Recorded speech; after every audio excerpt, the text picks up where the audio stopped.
Hey, my name's Charlie. I'm the founder of wideawakenews.com, and I want to keep this short and sweet on this 7th day of January 2016. Economic collapse, economic calamity, economic meltdown, economic downturn, economic breakdown. Call it what you will. It is here. It is here. And a lot of people, a lot of friends I've made over the years since 2008 have been talking about, this collapse. And I want to talk about it tonight because I want to drive home the realization that it is here. You better do something about it. It isn't going to be like anything you've seen before. 2008, a lot of us remember that, right? We're not so old that we don't remember that. If you're, 16 years old and younger, you might not remember it. But understand this. This game has been played before. As a matter of fact, I just had a discussion with a good friend of mine about how throughout time in history and time immemorial, we've seen breakdown crisis and people that have led us to these crises that have benefited from it. And I don't think this is any different. I think this is a contrived, generated, understood, manipulated event that's occurring right now, and it is by design. In 2008, the last major crisis that we had, we saw a terrorist event occur that was on the scale of 9/11, if not worse. More people certainly have died because of the terrorist activity in 2008. We saw our government change from a representative democracy, for the most part. People will argue that, but a representative democracy to a fascist government that is controlled by corporate special interests. And it is controlled by the fact that they're going to tell you that you can't survive without us. We're too big to fail. If we fail, you're going to go down the drain. So what have we seen since then? Quadrupling or more of global financial debt. We've seen nations become more and more be servant and beholden to these global central banks, and the debt has continued to rise and increase, and the consumption and the progression and the growth of countries has continued to wane. Now, we've witnessed a miracle, right? A miracle in modern Keynesian governance, which is we're going to print money out of thin air. We're going to, perpetrate a fraud. We're going to continue to carry on, and that's exactly what we've seen. If we look at the national debt, we went from $9 trillion in the year 2008 to the tune of $19 trillion in 2016. We've seen credit card debt, even though on the increase, it has been surpassed by student loan debt. We've seen a nation so thrown in debt, it doesn't know what to do without a Federal Reserve willing to issue us that debt. And that's the critical thing. Without the Federal Reserve, we are screwed. Do you understand that? There is no coming back. There is no growing our way out of it. There is no, miracle plan in the Midwest for a Keystone Pipeline or anything else that is going to make things better. Without the Federal Reserve, without them reducing their interest rates back to zero or below 0 interest, we are screwed. And it's that way around the Western world. And now we see inside of China. Without this consumption, without this never-ending ability to purchase and to buy into the future, because that's really what it is, we're buying into the future. Without that, we're done. We're finished. It's over. Game over.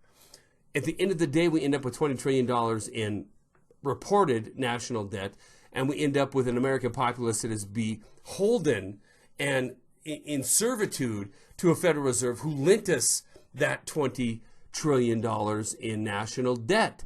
That's where we're at, folks. Like it or not, believe it or not, that is exactly where we're at. 2008 was a warm-up. 2008 was an experience that we all went through in order that we could manipulate legislation to get to where we are now. Now is the time for global financial governance, and this is the message I want to deliver to you tonight, which is what's coming next is far worse than anything you could ever possibly imagine. And I mean that. Ever possibly imagine. The argument can be made that throughout time in history, we've had dictatorial governments that have went forward and done things have subjugated its people, and that is no different now. The key difference is this: the globe, every country on the planet, is behest and beholden to central banks. The debt level is larger by percentage and actuality than it has ever been in the history of humanity. So when this comes crashing down, as we see right now, it is going to be harder and farther and deeper and more painful than anything we've ever seen before. And at the end of that road, at the end of that tunnel, is going to be help.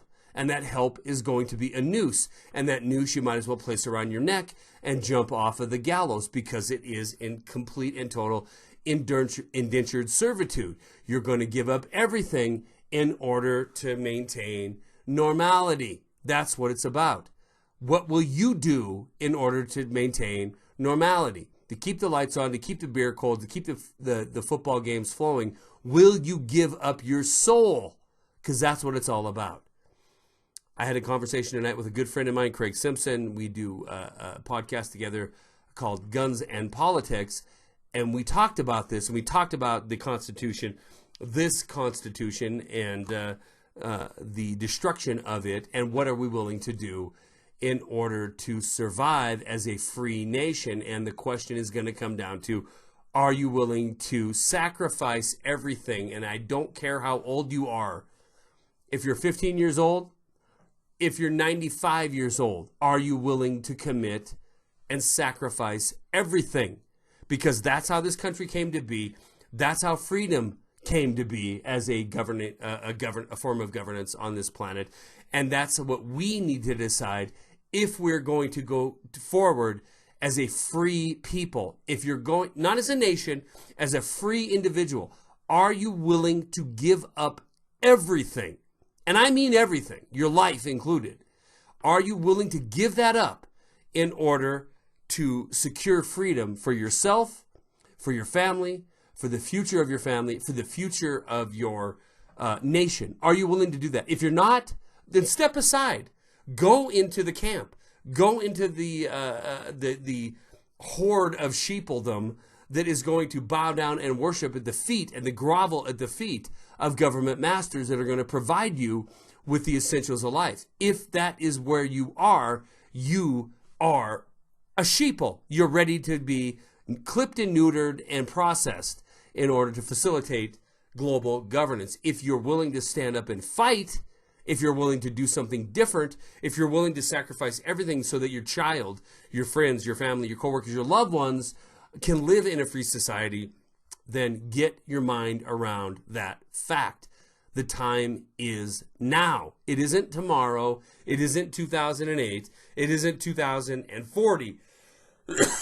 Excuse me. It is now. The time is now to make your decision. Because unfortunately, sorry to say, the knock is coming at your door. And it's going to be not for your guns or not for your freedom of speech. It's not going to be for the food you have stored. It's not going to be for the pharmaceuticals that you've been talked into taking. It's going to be for everything you have, everything. Your soul. It's going to be for your life. It's going to be for everything. You can either give it all up and survive, right? You can give it all up and be put in and processed as just nothing more than a cog, or you can stand up and say, I've had it. I've had enough. These are the decisions you're going to get to make. This collapse we see going on right now, by design, predictable, going to happen, inevitable, whatever word you want to put behind it. This collapse we have going on right now is absolutely and completely irrelevant. Forget it. Ignore it. Pain is coming. Suffering is coming. The ability to determine your own future is what is at risk. And you need to wrap your mind around that, because unfortunately, if you haven't been listening to this program or this channel or any other independent media, and you haven't decided to that you wanted to wake up before now, your choices are real simple. They're super simple. You're either going to give it up in order to maintain some kind of normalcy, or you're going to fight. You're going to fight for your future. You're going to fight for your future and your family's future. There's your decision. There's nothing else. There's no middle ground. There's no going to vote libertarian and hope everything works out because you voted third party. There's no going to hope everything gets better. I'm sorry. It's too late for that. Here's your choice. You fight for freedom or you become a slave. I'll be back.